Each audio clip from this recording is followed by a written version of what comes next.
It was just before winter settled in Omaha, Nebraska. The air was cool, the skies clear, and the streets were quiet, almost too quiet. The kind of day where everything looks normal, until it's not. At exactly 3:11 p.m. on November 29, 2005, a 12-year-old girl stepped off a school bus, a routine moment. Nothing seemed unusual, but that one moment would mark the beginning of a nightmare so disturbing, so painfully real, that it would change a family and an entire city forever. She should have walked the short path to her front door. She should have dropped her bag, raided the kitchen, and collapsed into the couch like every other kid on a school day. But Amber Harris never made it home. And from that moment on, her name would echo in every dark corner of Omaha, whispered in fear, shouted in hope, and eventually mourned in grief. What happened to Amber between the bus stop and her front door would haunt the people of Nebraska for months, because what looked like a disappearance quickly became something much worse, something calculated, brutal, and far more sinister than anyone could have imagined. Amber wasn't just missing. She had vanished in broad daylight, and someone out there knew exactly why. But here's the thing about monsters. They rarely look like monsters. Sometimes they live down the street. Sometimes they know your name. And sometimes they've been watching all along. Her family searched. Her community begged. The police hesitated, and slowly suspicion began to fall. Not just on strangers, but on the people closest to her. In today's episode of True Crimes Retells, we uncover the chilling truth behind the disappearance of Amber Harris, a case that began as a search for a missing child and spiraled into one of the most disturbing criminal investigations Omaha has ever seen. We'll walk you through every moment from Amber's last known sighting, to the secrets hiding in plain sight, to the horrifying discovery that would finally crack the case wide open. Because what was uncovered is something no one was ready for. Before we dive deep, make sure to subscribe to True Crimes Retells for more true crime stories that don't just tell what happened, they ask why. If this story grips you as it should, like the video and leave a comment. Do you think the authorities waited too long to act? Your thoughts matter, and your voice helps these stories stay alive. Now, take a breath, because from this point on, the story only gets darker. This is the tragic and terrifying case of Amber Harris. When investigators opened the book bag, they were bracing themselves, but nothing could have prepared them for what they saw inside. Neatly folded, but stained with something that shook them to the core, were a pair of jeans, a bra, and a jacket, all matching exactly what Amber Harris was last seen wearing the day she vanished. These weren't just any clothes. These were her clothes, and worse, they were stained with blood. At that moment, the case shifted. This was no longer just a missing child investigation. This was something far more sinister. Detectives immediately turned their attention to the property where the bag had been found, an old boarding house. The kind of place people drift in and out of, where records are thin and privacy is easy to hide behind. They started asking questions, knocking on doors, and reviewing every past tenant who had recently lived there. One name stood out almost immediately: Roy Ellis. And once they dug into his past, everything changed. This man wasn't new to law enforcement. In fact, his record read more like a horror story. Back in the early 1990s, Roy Ellis had been convicted of sexually assaulting not one, but two of his own underage relatives. Both victims had become pregnant. He didn't deny it, the DNA left no room for that. He was sentenced and locked away. But that wasn't even his first crime. In 1975, Ellis had robbed a Kentucky Fried Chicken restaurant. He was caught and sent to prison. Then, unbelievably, when he got out, he robbed another KFC in 1982. Again, arrested, this time sentenced to 10 years. While he was serving that sentence, his family finally found the courage to speak out. The abuse they had suffered for years came to light, and the courts added more prison time to his name.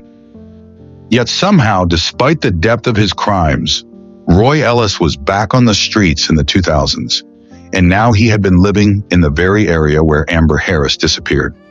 The alarm bells were deafening. Investigators needed to bring him in, and fast. But before they could hunt him down, they learned something almost surreal. He was already in jail. Roy had recently violated a protection order filed by his ex-girlfriend. He'd been arrested and was sitting in a county jail completely unaware that detectives were now tying him to a possible child abduction and suspected murder.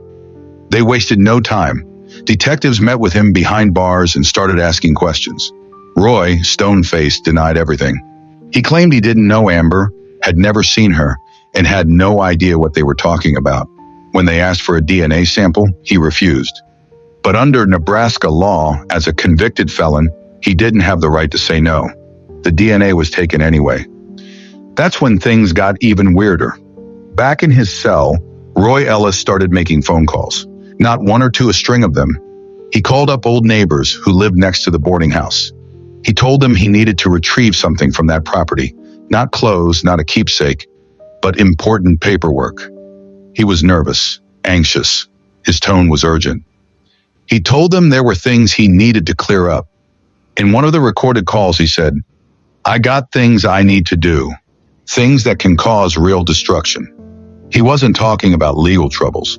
He was talking about covering tracks, erasing evidence, silencing anything that could link him to what happened. And remember, when he made those calls, he had no idea the police had already found Amber's book bag. Another call had him nervously asking, "Has it been quiet over there? Anyone been in the house?" The fear in his voice said more than any confession ever could. He was worried, panicked, and he was trying to figure out just how close the police were to uncovering the truth. But it wasn't enough. The calls were disturbing. They raised questions, but they didn't provide hard proof, not yet. Law enforcement kept watching him, kept pressing, but there was only so much they could do without solid evidence.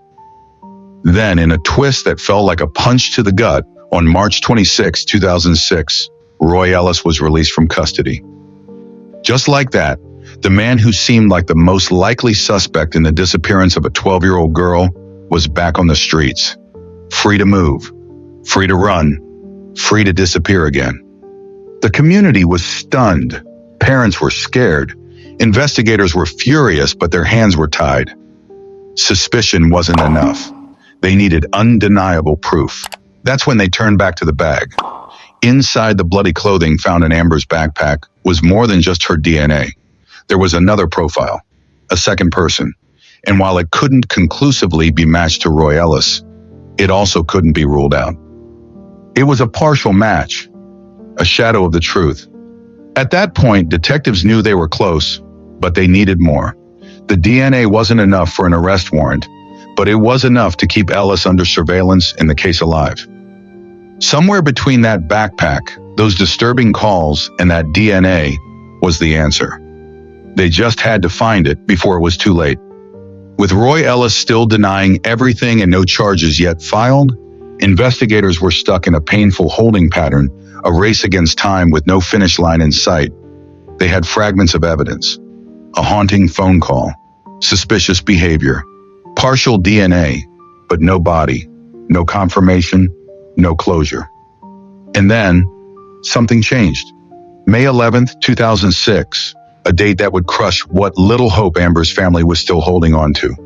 It started like any other day.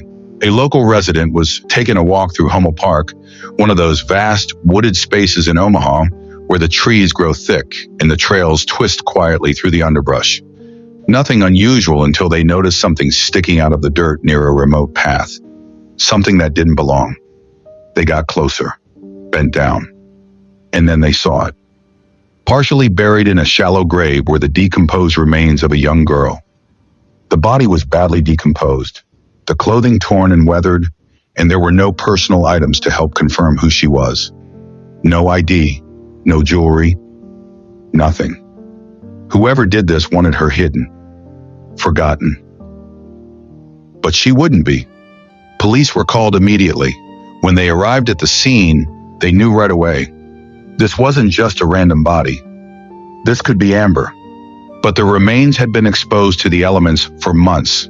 There were no visual identifiers left. Her face was unrecognizable. They couldn't even say with confidence what race she was. All they knew was that she was young, somewhere between the ages of 9 and 16, and that the way she died was brutal. 3 days later, on May 14th, a full forensic autopsy was conducted. The cause of death was confirmed: blunt force trauma to the head. She had been hit hard, and not just once. The force was violent enough to fracture her skull and leave no question. This was murder. Cold, deliberate, and heartless. They also confirmed she'd been there for months, likely since the time Amber disappeared. Still, without a definitive ID, they turned to science. DNA was taken and sent off. The waiting began. And then on May 19th, 2006, the nightmare was confirmed. The remains belonged to 12-year-old Amber Marie Harris. 12 years old, buried in a park, left in the dirt like trash. Amber's family was shattered. Friends broke down. The community mourned. And the investigators, the ones who had been watching Roy Ellis from the very beginning, knew it was time. They went looking for him again. And just like before, they didn't have to go far. Once again, Roy Ellis had been arrested again for violating a protection order. Same man, same pattern. He was back in jail. This time, when detectives approached him, they weren't asking vague questions. They weren't fishing for leads.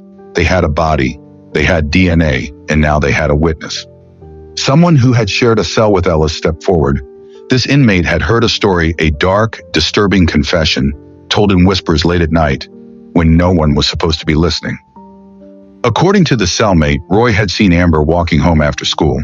He followed her, picked her up, took her to an isolated spot, far from help, far from safety. There, he sexually assaulted her. But Amber fought back. She screamed, loud, too loud. That's when, according to the witness, Ellis grabbed a hammer. He hit her over and over, but even then, he wasn't sure if she was dead. So he wrapped his hands around her neck and strangled her. When it was done, he stuffed her body into the trunk of his car. He drove out to Hummel Park, the very place where she'd eventually be found, dug a shallow hole and buried her. It was cold, calculated, and now, finally, it was coming to light. With the partial DNA, the jailhouse confession, and his own past trailing behind him like a storm, it was enough. Roy Ellis was charged with first-degree murder. And when his day in court finally came, prosecutors didn't hold back. They asked for the maximum, the ultimate punishment. He was found guilty. Now Roy Ellis sits in a prison cell waiting for the day the state comes to collect, waiting for the door to open, waiting for that final walk down a hallway where no one ever returns from. And as he sits there in silence, he has too much time to think. He'll think about those terrified KFC employees he once held at gunpoint, people he scarred for life in pursuit of fast cash. He'll think about the 2 underage relatives he violated, girls he was supposed to protect, but instead destroyed. And he'll think about Amber, her small frame, her terrified eyes, her voice, her screams. He'll think about what he did, the hammer, his hands, the dirt. And when the end comes, and it will, the world may forget him, but they'll never forget Amber Harris. Her memory lives on, not just through her grieving family, but through every person who now watches their child a little more closely. Every parent who hugs their kid tighter. Every neighbor who speaks up when something doesn't feel right. Amber's life was short, but her impact was lasting. Because stories like this force us to confront a terrifying truth. Sometimes the worst monsters are the ones we let walk free again and again until someone innocent pays the ultimate price. And while Roy Ellis thought he was burying Amber's body in silence, what he really did was spark a voice, one that refuses to stay quiet. Amber Harris, 12 years old, beautiful, bright, gone too soon, but never forgotten. Rest in peace, Amber. Your story will be remembered, always. Amber Harris was only 12. She still believed in big dreams and simple joys in music, in family, in being kind. She had plans to become a singer, maybe even a hairstylist. She had time, or at least she should have, but that time was stolen. Not by a stranger in the shadows, but by a man who had already been given more chances than most and abused every single one. a man who never should have been free. Amber's story is more than a crime report. It's a mirror held up to a justice system that keeps releasing predators back into the world. It's a reminder that innocence doesn't always win, that monsters can live next door, that the people we're told to forgive sometimes come back to take more than we ever imagined.